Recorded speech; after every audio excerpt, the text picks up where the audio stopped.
parents are uncertain about their children's academic future. As thousands of learners will be reporting back to school Monday next week, most of them from Baringo South are staring at a bleak future, as their schools are totally inaccessible after they were submerged by waters that have spilled from the swollen Lake Baringo. One such school is Salabani Secondary School in Marigat. The school has been submerged by the lake waters for 3 months now. To access it, one has to use these boats. Even if learners were to use these means of transport, the infrastructure has been washed away. Shule tafunguliwa na kama hakuna madarasa, watoto watakuja kwenda na meli mpaka huko. Kisha ikienda kwa meli, wataenda kusomaje na maji najaa madarasa. Kwa hivyo naamisa tu nyinyi kwamba kama shule itafunguliwa, heri mtafute juu chini, mtafute mahali watoto wanaenda kusoma ili masomo basi yaende juu au masomo yaende mbele. This was the initial path leading into the school. Currently, it is more of a stream, and villagers well aware of the dangers posed by the hippos and crocodiles that have become nearer continue drawing water here. Salabani's misfortunes, similar to what has befallen Lake Baringo Mixed Secondary School. The institution, too, is inaccessible, and parents are paranoid about their children's academic future. Labda wataweza saidiwa kupeleka shule zingine kama yenye iko karibu. Yangu iko secondary kama hii nimezama hapa. Niko na watoto wawili hapa. Sasa nafikiri bado tunajaribu kuona itakuwaje. Ingawaje tumesikia kuna mpango fulani serikali inafanya kujenga shule nyingine. Watoto sasa hatujui tutapeleka wapi kwa hii hata hii nini corona imekuwa batali sana. Kwa hii maji imetuchukulia shule, kila kitu sote tumesomba tukaweka primary school na tuna mali nyingine ambayo tutapeleka watoto. Tunaomba serikali atusaidie, atupe mali ambayo watoto tutaweka watoto wasome. A fact-finding visit by Education PS Belio Kipsang 2 months ago had brought a ray of hope to the locals. One is that we are rebuilding the school, and two, as the next plan, is that each student will have been mapped to another school, so that in case the schools were to open before the new facilities are ready, each of the children will have been mapped to a school, the parents will have been informed, and whatever time that we open schools, the parents will be knowing that their children have been mapped to this school in case the new facilities are not ready. But in case the facilities are ready, they will be knowing that the new school is in this particular area. Parents are, however, worried about a plan to merge learners from affected schools with unaffected ones, as the previously semi-arid area has schools located far apart. This is the situation of more than 5 schools from this Baringo South area in Baringo County, and thus the going back to school of grade 4, standard 8 and Form 4 learners to school will depend on the speedy intervention of education stakeholders from this region. Alan Ochanda, KTN News in Baringo South, Baringo County.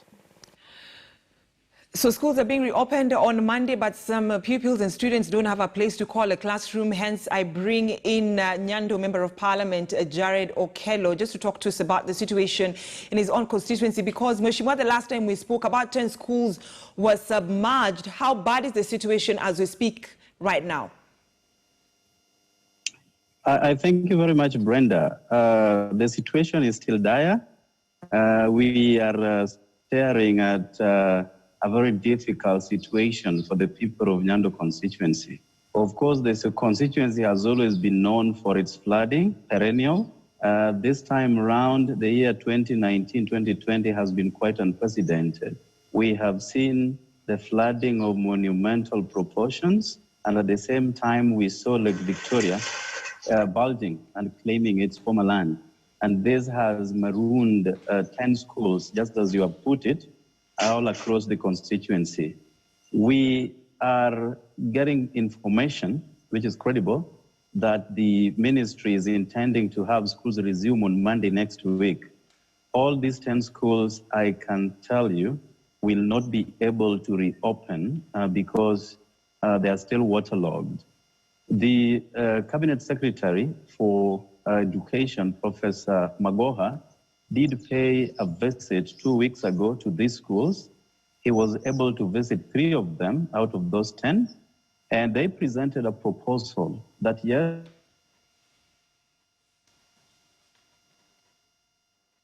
All right, we are talking to Jared Okello Nyando, Member of Parliament, concerning reopening of schools on Monday, but of concern to some pupils and parents. It is that there won't, some schools, actually some pupils, will not be able to report back to school because the schools have been submerged. And one of the constituencies actually that has been affected is Nyando constituency and also some schools in Baringo.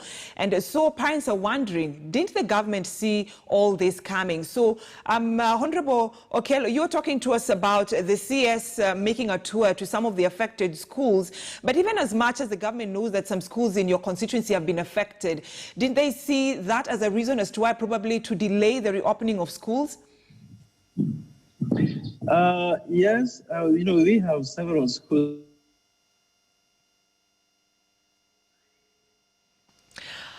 All right, matters technology is still trying to sort out that with Nyando Member of Parliament, Jared Okello.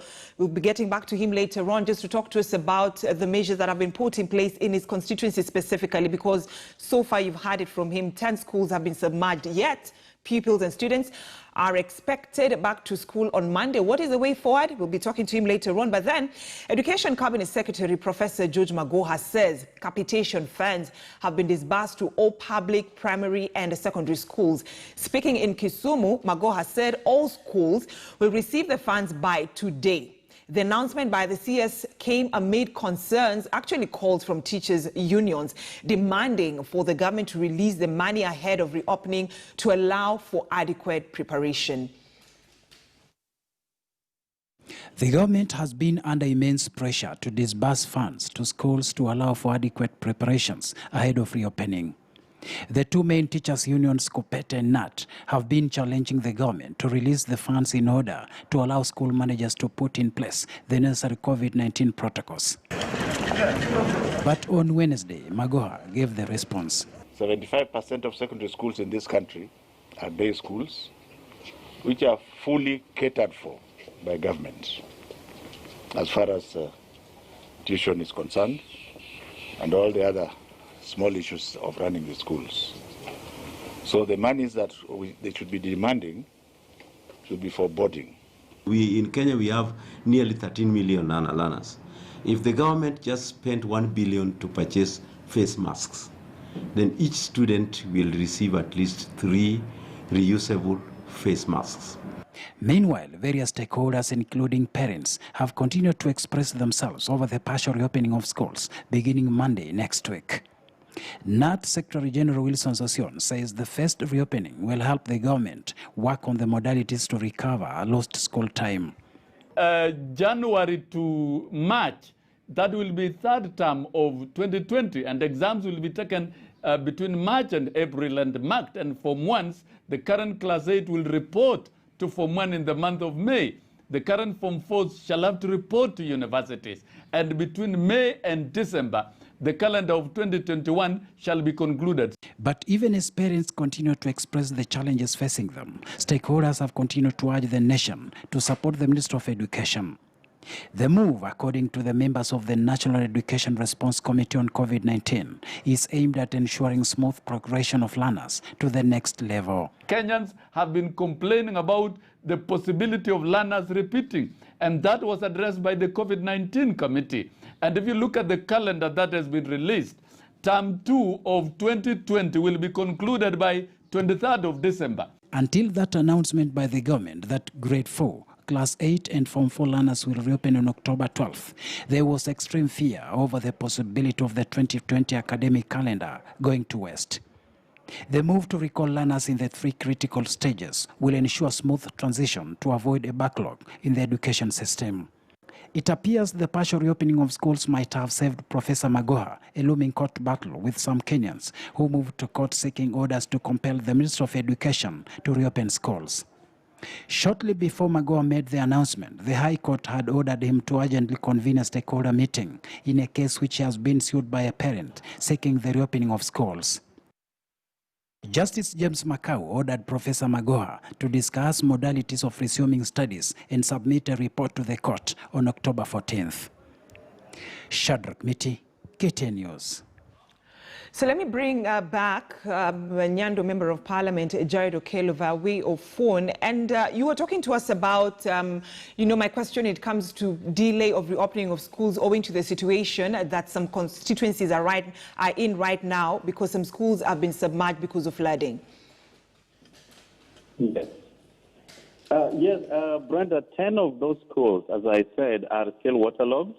And as I did allude, the CS for Education did pay a visit to the constituency. And one of the proposals that they brought on the table was to have some of these schools merge, because we never know how long this deluge will take.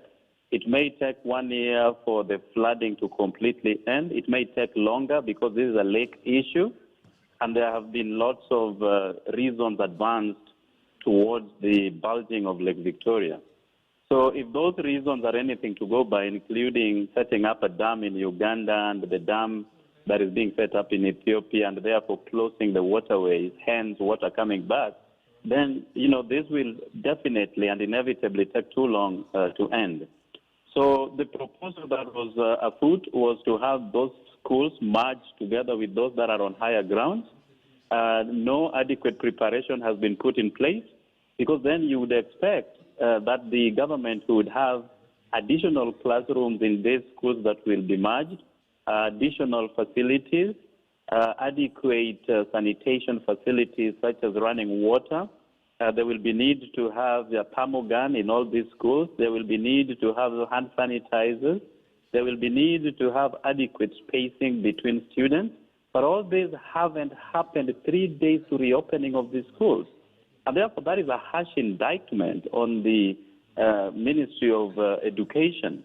So what is the way forward now that the situation is, let me just say it's a bad situation for not only in a Nyando constituency, but also in Baringo South, because also in Baringo South, 10 schools have been submerged.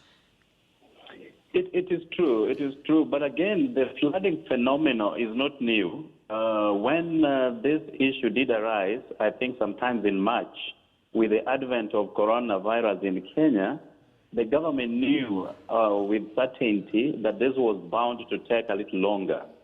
If the proposal that they bring on board now of merging schools is anything to go by, then this is something they ought to have relooked at in the month of May, and hence put remedial measures in place to help combat this menace.